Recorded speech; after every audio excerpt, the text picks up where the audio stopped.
সে নিশ্চয়ই ওই কাপালিক। সমুদ্রের ধারে আমি তার সঙ্গে যা করে এসেছি, এই চিঠি আবার কার? কাল রাতে আমার সঙ্গে এমন করলো, তারপর এখন কার চিন্তায় পড়েছে? এখন বোধহয় সবাই ঘুমিয়ে পড়েছে। এখন আমি বাইরে বেরিয়ে জঙ্গলের দিকে যেতেই পারি। সে বাইরে বেরিয়ে জঙ্গলের দিকে যাত্রা করতে সেই দরজা দিয়ে আর একজন বাইরে বেরিয়ে এলো।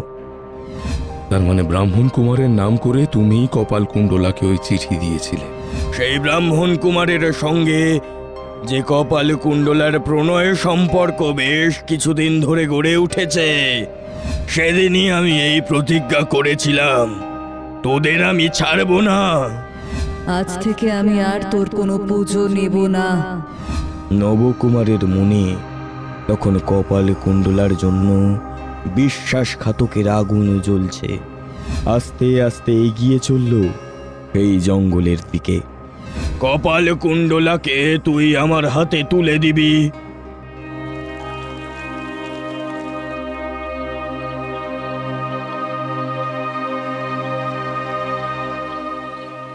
কাল রাতে ব্রাহ্মণ কুমারের সঙ্গে যেখানে প্রথম দেখা হয়েছিল সেখানেই যাই। যদি সেখানে না পাই, তাহলে না হয় ভেতরের দিকে যেখানে ওরা কথা বলছিল সেদিকে যাব। কিন্তু কাপালিকের সঙ্গে যদি দেখা হয়ে যায়?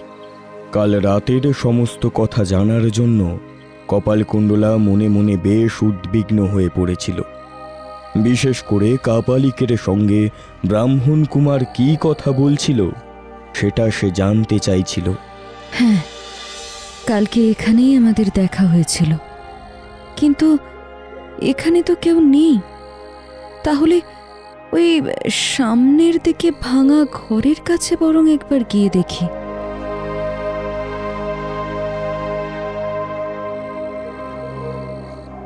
কপাল কুণ্ডলা ভাঙা ঘরের কাছে গিয়ে দাঁড়ায়। ঠিক তখনই ব্রাহ্মণ কুমারকে আজও অন্ধকারের মধ্যে ঘরের ভেতরে দেখা যায়। এখানে থাকা যাবে না, কাপালিক বেরিয়েছে। একটু পরে এসে হয়তো এখানেই চলে আসবে। ওইদিকে বড় বড় গাছ রয়েছে, ওইদিকে আমরা যাই, চলো। ব্রাহ্মণ কুমার কপাল কুণ্ডলার হাত ধরে টেনে তাকে ভাঙা ঘর থেকে একটু দূরের দিকে, যেখানে বড় বড় কয়েকটা গাছ রয়েছে, তার মাঝের ফাঁকা জায়গাটায় নিয়ে গিয়ে দাঁড় করালো। তুমি কে? কেন সেই কাপালিকের সঙ্গে তুমি এখানে এসেছো? তোমাকে দেখে তো মনে হয় না যে কাপালিকের সঙ্গে তুমি থাকতে পারো বলে। এখনো তুমি আমায় চিনতে পারোনি? বর্ধমানের পথে তোমার সঙ্গে আমার এক চটিতে দেখা হয়েছিল, সেখানেই আমায় তোমরা আশ্রয় দিয়েছিলে। তার মানে তুমি সেই রমণী যে আমায় সোনার গয়না দিয়েছিলে। শুধু এইটুকু নয়, এছাড়া আমার আরও একটা পরিচয় আছে। আমি হলাম তোমার সতীন। নবকুমারের সাথে আমার তোমার আগেই বিয়ে হয়েছিল। এরপর পদ্মাবতী ওরফে লুৎফুন্নেসা সমস্ত কথা খুলে বলে কপাল কুণ্ডলাকে। কপাল কুণ্ডলা শুনতে শুনতে অবাক হয়ে যায়। কিন্তু তুমি তাহলে এখানে কেন এসেছো? কি চাও? আমি আমার স্বামীকে ফিরে পেতে চাই, সেই উদ্দেশ্যে আমি এখানে এসেছি।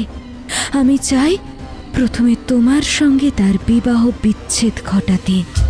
আর সেটা কি করে করবে তুমি?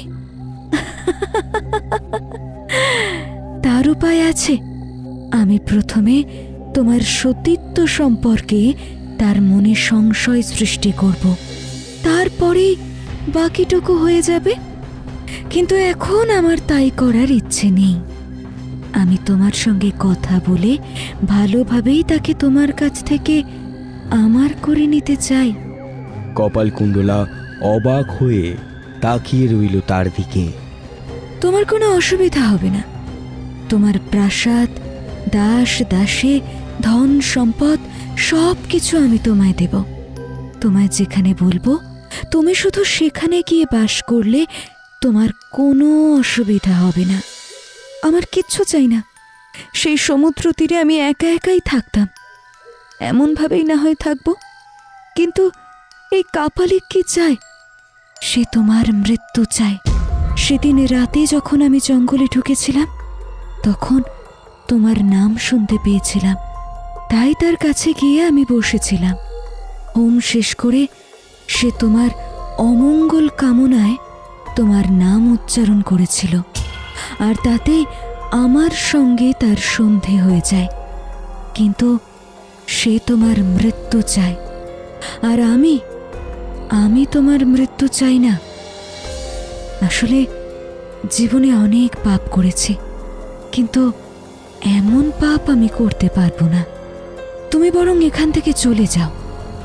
আমি তোমায় একটা ঠিকানা দেব, সেখানে গেলে তোমার কোনো অসুবিধা হবে না। আমায় নিয়ে তোমায় চিন্তা করতে হবে না। তোমার স্বামী আমি তোমায় ফিরিয়ে দিলাম, এখন আমি যাই। লুৎফান্নেসা অবাক হয়েছিল। এত সহজে যে কপালকুণ্ডলা রাজি হয়ে যাবে সে কথা সে বুঝতে পারেনি। তাই কপালকুণ্ডলার হাত চেপে ধরল। তোকে তো আমি আগেই বলেছিলাম, ওই ব্রাহ্মণ কুমারের সঙ্গে কপালকুণ্ডলার প্রণয় অনেক দিন ধরে। এখানেই তারা মাঝে মাঝে সাক্ষাৎ করে। এবারে নিজের চোখেই সমস্ত কিছু দেখ। কপালকুণ্ডলা আর লুৎফান্নেসা আস্তে আস্তে কথা বলছিল, তাই তাদের কথা নবকুমার শুনতে পায় না। কিন্তু আস্তে আস্তে কথা বলার জন্য তারা দুজনে বেশ কাছাকাছি এসেছিল। কপালকুণ্ডলার মাথার চুল গিয়ে পড়েছিল সেই ব্রাহ্মণের বেশে থাকা লুৎফান্নেসার পিঠের ওপর। আর এই সমস্ত কিছু দেখে নবকুমারের বুকের ভেতরটা যেন ভারী হয়ে এসেছিল। সে মাটিতে ধপ করে বসে পড়ল। মনে বল রাখ, এটাই পান কর, তাহলে মনে বল পাবি। একটা বোতল তরল দিলে সেটা পান করল নবকুমার। সেটা হলো কাপালিকের নিজের হাতে তৈরি করা এক তেজস্বী সুরা। তুমি সত্যিই খুব ভালো কপালকুণ্ডলা। শুনেছি আমার সোনার অলংকার তুমি গরিব ব্রাহ্মণকে দিয়ে দিয়েছিলে। আমার হাতের এই আংটিটা তুমি রাখো। এই আংটি যখন দেখবে তখনই তোমার আমার কথা মনে পড়বে। আংটি নিয়ে কপালকুণ্ডলা পেছনের দিকে যাত্রা শুরু করে। আর আমার মনে কোনো সংশয় নেই কাপালিক। কপালকুণ্ডলাকে আমি আপনার হাতে তুলে দেব, তারপর আপনার যা ইচ্ছা আপনি করবেন। কাপালিক তাকে আরও সেই তরল খাওয়ালো। তাতে নবকুমার সমস্ত কিছু ভুলে মনের সমস্ত রাগ নিয়ে অপেক্ষা করতে লাগলো কপালকুণ্ডলার জন্য। একবার ওকে আমার হাতে তুলে দে, একবার মায়ের পায়ে ওকে বলি দেওয়ার ব্যবস্থা করে দে, তারপর সমস্ত কিছু আমি ঠিক করে দেব। ঠিক তখনই কপালকুণ্ডলা সেখান থেকে বেরিয়ে বাড়ির পথে যাত্রা করেছে দেখে কাপালিক ও নবকুমার তার পিছনে এলো। যখন আমার জন্য সমস্ত কিছু আটকে যাবে, তাহলে আমি কেন আটকাবো এই সমস্ত কিছু? আমি নবকুমার আর পদ্মাবতীর সুখের মাঝে কাঁটা হয়ে দাঁড়াবো না।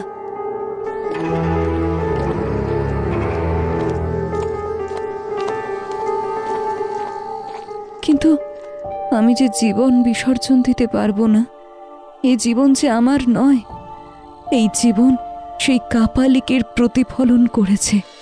কপালকুণ্ডলা জানত সে আত্মহত্যা করতে পারবে না, কিন্তু এ জীবন রাখার ইচ্ছেও তার ছিল না। তার বারবার মনে হচ্ছিল জীবন রেখে কি হবে। আকাশের দিকে তাকিয়ে সে দেখতে লাগলো। আকাশের গায়ে ফুটে উঠেছে একটা সমুদ্র তীর।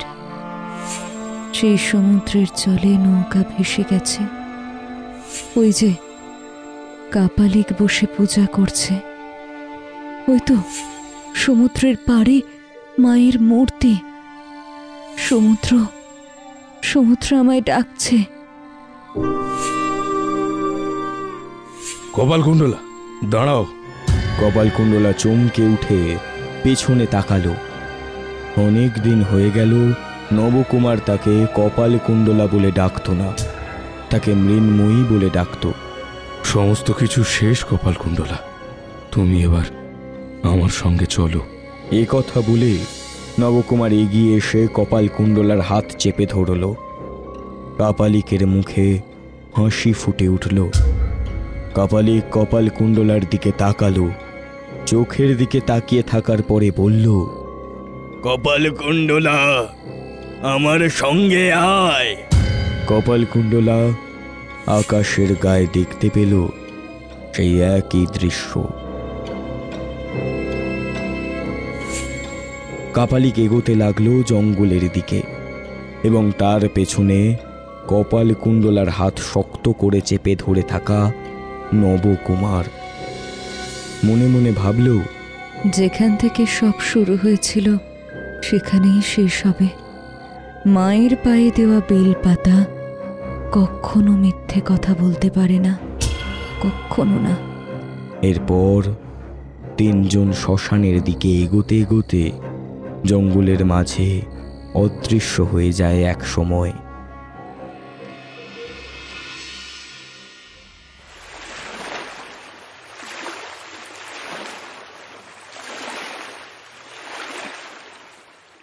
সমুদ্রের ধারে বসে কাপালিক একবার নবকুমার ও কপাল কুণ্ডলার দিকে তাকালো।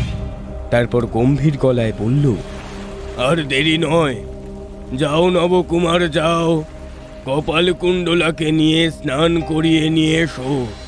তারপর আমি ওকে মায়ের পায়ে নিবেদন করব। এরপর কপাল কুণ্ডলাকে নিয়ে নবকুমার এগোতে লাগলো। তখন গোটা সমুদ্র তটের আশেপাশে আকাশে কালো মেঘ জমা হয়েছে। তাদের যাত্রাপথের মাঝে চারিদিকে শ্মশান ভূমি। তাদের পায়ের তলায় পড়তে লাগলো হাড়ের টুকরো। নবকুমার কপাল কুণ্ডলার হাত শক্ত করে ধরেছিল। একটা কলসি নবকুমারের পায়ের ধাক্কায় খট করে শব্দ করে ভেঙে গেল।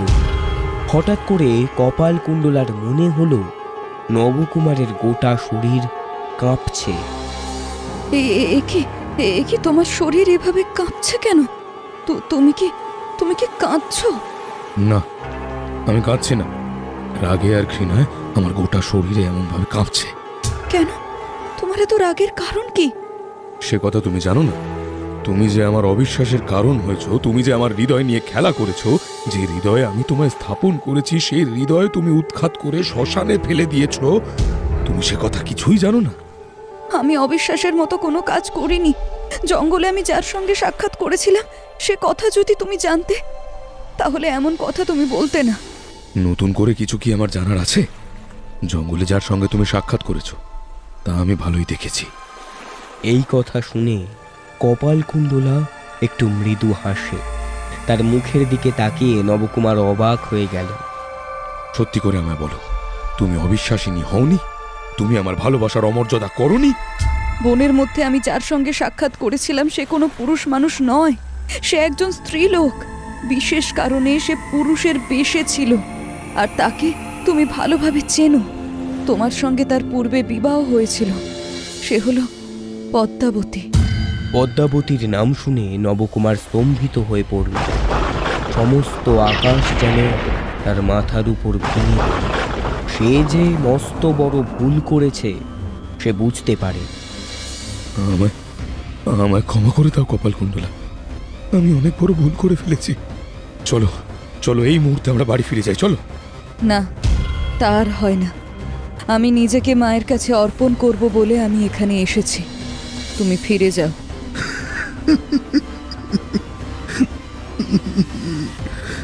তুমি পদ্মাবতীর সঙ্গে দেখা করেছিলে, সে কথা তুমি আগে বলনি কেন আমায়?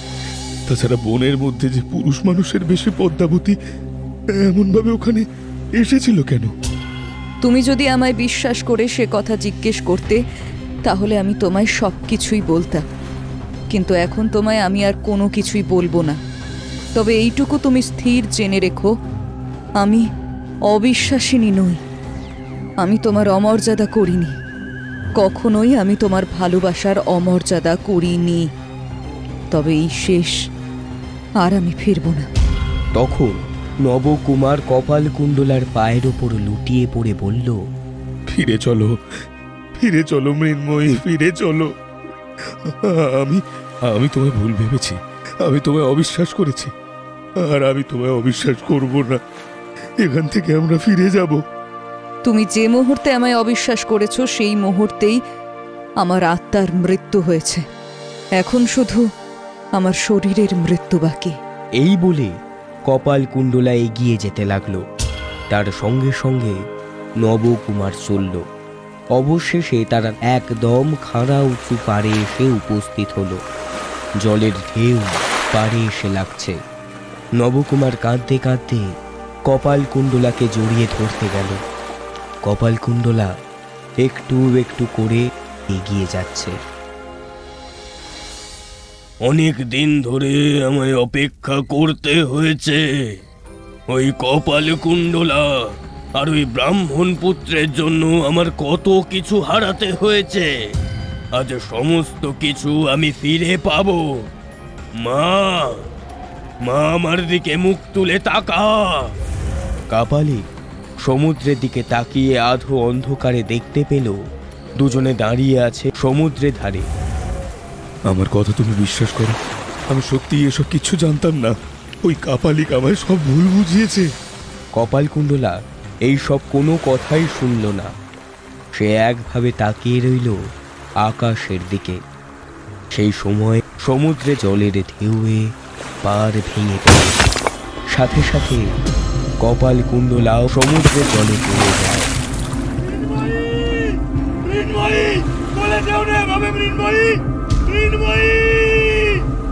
কপালকুণ্ডলা সমুদ্রে জলের মধ্যে কোথায় যেন মিলিয়ে গেল। তখন নবকুমার নিজেও জলে ঝাঁপিয়ে পড়ল। সাঁতার কেটে বেশ কিছুক্ষণ খুঁজতে লাগলো কপালকুণ্ডলাকে, কিন্তু খুঁজে পেল না। আধো অন্ধকারে একসময় নবকুমারও হারিয়ে গেল সেই সমুদ্র সৈকত থেকে। তারপর থেকে ওদের দুজনের খোঁজ আজও কেউ পায়নি।